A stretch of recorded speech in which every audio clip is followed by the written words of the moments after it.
జీవితంలో విజయవంతంగా 20 సంవత్సరాలు పూర్తి చేసుకున్న తెలంగాణ రాష్ట్ర ముఖ్యమంత్రి రేవంత్ రెడ్డిని ఆయన నివాసంలో రాష్ట్ర మంత్రులు సీతక్క, పున్నం ప్రభాకర్ మర్యాదపూర్వకంగా కలిసి శుభాకాంక్షలు తెలిపారు.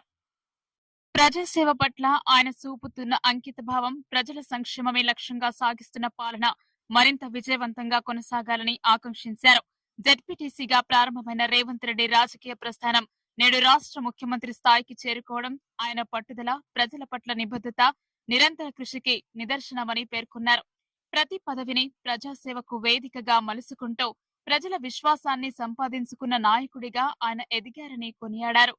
ప్రస్తుతం ముఖ్యమంత్రిగా రాష్ట్ర అభివృద్ధి, సామాజిక న్యాయం, సంక్షేమం అనే 3 ప్రధాన లక్ష్యాలతో ప్రభుత్వం ముందుకు సాగుతోందని తెలిపారు.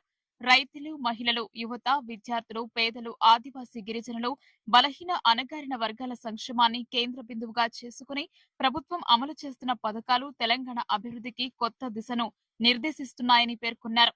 ప్రజల ఆకాంక్షలకు అనుగుణంగా పారదర్శక పాలన అందిస్తూ సంక్షేమం, అభివృద్ధి రెండింటికి సమాన ప్రాధాన్యమిస్తూ రాష్ట్రాన్ని ప్రగతి పదంలో నడిపిస్తున్న ముఖ్యమంత్రి రేవంత్ రెడ్డి నాయకత్వం భవిష్యత్ తరాలకు స్ఫూర్తిదాయకమని మంత్రులు అభిప్రాయపడ్డారు.